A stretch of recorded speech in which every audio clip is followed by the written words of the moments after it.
इसके को लिए, लेकिन ये आध्यात्मिक, ये जो जीवों के लाभ के लिए 100 वर्षों में भी ऐसा नहीं आया। इस तरह का ऐसे तो लाभ प्राप्त करते हैं जो जिज्ञासु रहे, उनको प्राप्त होता रहा, लेकिन सामूहिक लाभ नहीं प्राप्त हुआ। ऐसा जो पढ़ा तो बहुत अच्छा कि आपने सबने दर्शन दिए और आपने इधर आकर के हमको भी देखा और मैं आपको देख रहा हूं। मैं तो आपको चाहता ही था और पहले ही से बुला रहा था कि आप आओ भाई, असली काम अपना कर लो, नहीं यहाँ तुम्हारा कुछ है नहीं है, किसी का कुछ नहीं है।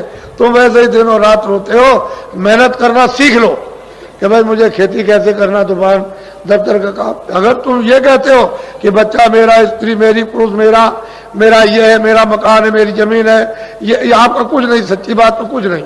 मुझसे अगर पूछो कुछ भी नहीं, आप बस जो कुछ भी है वो इसके काम लो, ये सब इसका है, इस शरीर का है, ये सब इसके काम लो। खाना, कपड़ा, दवा, दारू, ये सब इसको दो, इसकी मलहम पट्टी ठीक करो और समय पूरा होते ही ये खाली क्या कर लो, चलो जल्दी निकलो यहाँ से, हटो, अब देर से ही एक क्षण भी नहीं लगेगा। फौरन आकर के तुम्हारी आंख बंद करेगा, कान बंद करेगा, तुम्हारे मुंह बंद कर देगा, बुद्धि बिल्कुल पागल कर देगा और कहेगा निकलो जल्दी से, बस जबरदस्ती खींच कांच के निकाल बाहर कर देगा, ये सब पड़ा रह जाए। अब ये बताओ आपका कुछ है? इतना देर से चिल्ला रहे हो मेरा मेरा मेरा, कोई कहता मेरा राज है, कोई कहता मेरा ये, कोई कहता आपका कुछ नहीं है। ये तो परदेश है, दूसरे देश में आपकी चीजें कैसे हो सकती है? हाँ, दूसरे देश में जाओ, उसकी चीजों को इस्तेमाल कर लो, छोड़ के चले आओ, उसको पकड़ के नहीं लाना, वही काम में ले लो इसके लिए और छोड़ दो। रिश्तेदार जाते हैं रिश्तेदारी में तो सब चीजें वहां के बरत लेते हैं इसके लिए और छोड़ के चल देते हैं, हम चले आते। ऐसा यहां भी रखो कि सब चीजों को बतलो, छोड़ दो, क्योंकि ये तो आपका कुछ है नहीं, यही आपका नहीं है। जितने सब इकट्ठा किया है, अरे बच्चों ये मकान किराए का तुम्हारा नहीं है, जिसने इकट्ठा किया वही चला जाएगा, तो बाकी ये सब सामान ये पड़ा जड़ रहे। इसलिए इसका बोध करो, बिल्कुल एकदम बुद्धि से विवेक करो कि हाँ सत्य है कि नहीं। बुद्धि का भी एक सत्य होता है, उसको आप अच्छी तरह से धारण कर लो कि ये सत्य है, ये इधर उधर होने वाला कुछ भी नहीं। आप उसी में से धीरे से निकल आओ, जल्दबाजी करने की जरूरत नहीं, सरे सरे धीरे से निकल आओगे, निकल के तकलीफ नहीं होगी, उंगली टेढ़ी मेढ़ी नहीं होगी, कोई खरोच नहीं पड़ेगी, धीरे से निकल आओगे और निकल के एक तरफ हो जाओ। ऐसे ही लोगों ने, यानी मतलब यह है कि रहकर और अपना जीवन बिल्कुल अपने काम में ले लिया और पार हो गए। इसी मृतलोक में, इसी गृहस्थाश्रम में रह करके पार चले गए। तो अभी मैं आपको थोड़ा भजन पर बैठाऊंगा, कम से कम आधा घंटा भजन। आप सबके सब एक कपड़ा रखा करो, रुमाल रखा करो या कोई गमछा रखा करो। देवियां हैं, जरा सा धोती थोड़ा सा आगे सिर पर कर लेगी, ताकि मतलब है एक पर्दा रहे मालिक की याद करने का, भजन करने का, ताकि उसकी इज्जत के साथ यानी याद की जाए। इसलिए यह होता है, ऐसा नहीं कि मतलब है बड़े बूढ़े आते हैं तो बहुएं घर में पर्दा डाल लेती, ऐसे कि हम आपकी इज्जत करते हैं, हम आपको आदर की दृष्टि से देखते हैं, यानी आपको नमन करते हैं। इसी तरह से मालिक को याद करने के लिए थोड़ा सा इज्जत के लिए पर्दा चाहिए, उसका थोड़ा सा पर्दा डाल लो।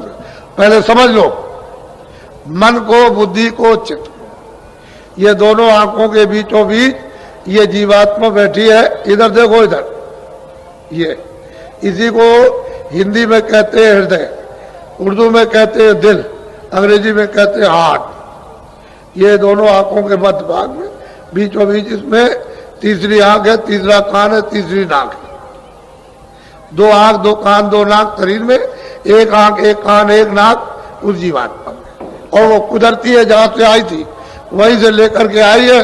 बीच में पर्दा पड़ा हुआ, उसको उतारते चले जाओ, पर्दा उतरता जाएगा, वो निकलती चली जाएगी और बिल्कुल एकदम निकल जाएगी, बिल्कुल नूरी नूर, बाकी उसमें कुछ नहीं है, नूरी नूर है, प्रकाश ही प्रकाश है, उसमें आवाज ही आवाज है, शब्द ही शब्द है, साउंड ही साउंड उसमें, दूसरी और कोई चीज इतनी सुंदर कि उससे सुंदर कोई चीज है ही नहीं इस जगत में, क्या कहीं नहीं सुंदर। वास्तविक जो उसका रूप है अरूप है, तो इसलिए आप मन बुद्धि, देखो इधर ये दोनों आंखों के मध्य में जीवात्मा अंदर बैठी है, यानी बीचों बीच में, और इसके चारों तरफ मन बुद्धि चित्त बैठे हुए।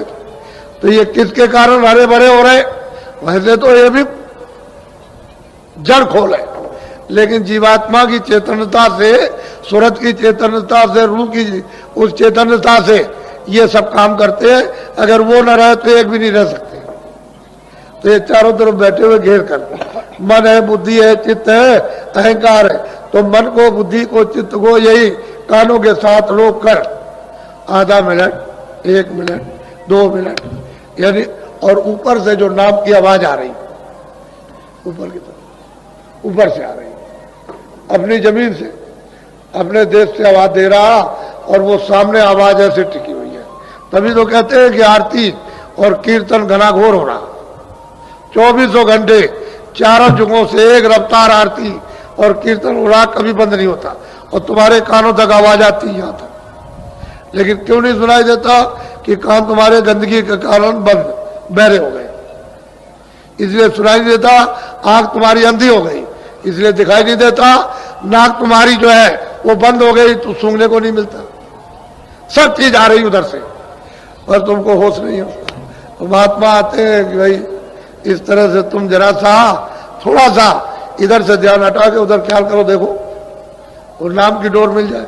उसी को पकड़ के आए तो उसी को पकड़ के वापस जाना, दूसरा और कोई रास्ता है नहीं। ऊपर खुले हुए मैदान, खुली हुई रचना, उधर खुले हुए लोग हैं। उधर अंधेरा नहीं है, उधर ना सूरज निकलता, ना डूबता, ना दिन होता, ना रात होती। उधर ये कोई झगड़ा नहीं, ना कोई पाप होता, ना पुण्य होता, ना कोई दफ्तर है, ना कोई खाना, ना कोई पीना, ना कोई मार, ना कोई काट, ना धोखा, ना बेईमानी, ना कोई मल है, ना कोई मूत्र है, कुछ नहीं है, ना कोई आना ना आना। अरे उधर तो खुली सृष्टि देव, सुंदर, खूबसूरत, ऐसी है कि दिनों रात अगर उसका वर्णन करते रहो तो क्या, कुछ नहीं। इसलिए मैं आपको बैठा हुआ भजन पर। देखो भजन करने के तरीके ऐसे भी बैठ सकते हो, ऐसे भी बैठ सकते हो। इसमें तकिया रख लो, जमीन में बैठ जाओ, चारपाई, चौकी, उस पर हाथ रख लो, हर तरह से कर सकते हो। उसमें कोई दिक्कत वाली बात नहीं है कि शारीरिक तो कोई कष्ट है ही नहीं, बस मन बुद्धि चित्त की बस घेराघारी करनी कि बाहर थोड़ी देर के लिए नहीं जाने देना, कोई काम में, काज में, लड़ाई में, झगड़े में, मार में, पीठ में, इसमें कुछ नहीं।